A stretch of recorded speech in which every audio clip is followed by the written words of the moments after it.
Hello सबैलाई नमस्कार है। आज चाहिँ यहाँ मह काटेको मह काट्दैछु कि त्यही अलिकति भिडियो गर्दैछु। आम्मा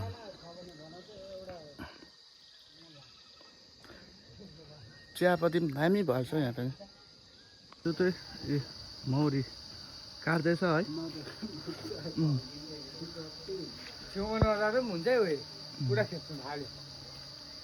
सेवनले मजाले निकाल्दैछ अब म चाहिँ। ओए रहेछ ओए म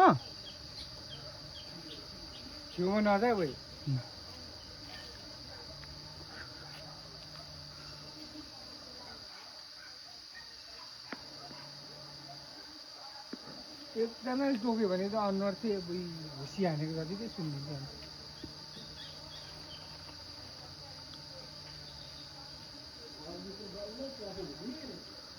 यहाँ त्यही सेवन भाइले मौरी काट्दैछ। निब्यो भाइ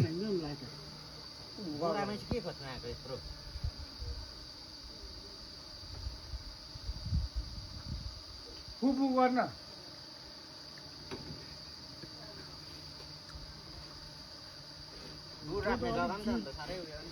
अलिक जिउतिर चिल्नु भन्दा मोटाउँथ्यो छिटो पिटिनमा।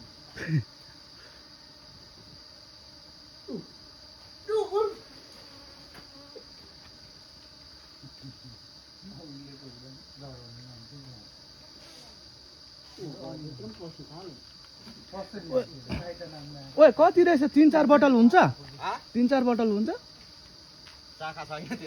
त्यत्रो छैन?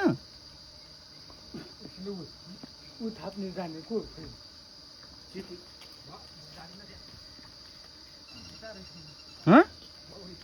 मौरी फाइनली म चाहिँ यति निस्केछ।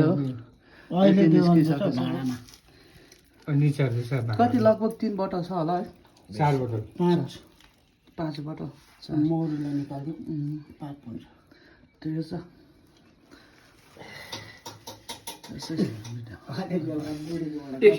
निचारिन्छ त बेड नसुनि यहाँनिर उहाँ सुनिसकेको बिरालेर एकछिन गल्यो त। फाइनली 2 बोतल चाहिँ निकालेछ केटाहरूले। खै अर्को छैन है? पल्लोपट्टि छ आदि। त्यो चाहिँ सेवन होला। त्यो मलाई अलिकति भाडामा थाप न हाल्नु त। अब कामेरै हुँदैन। पहिला गिलासमा हालेर सर हाल। त्यो गिलास पहिला मसाला राम्रो राख। त्यो भाँडाभित्र हाल्न अहिले फेरि बाङ्गो खनाइ पठाउँछ प्रजल रुन्छ नि अहिले। त्यो त पानी जतिकै छ त।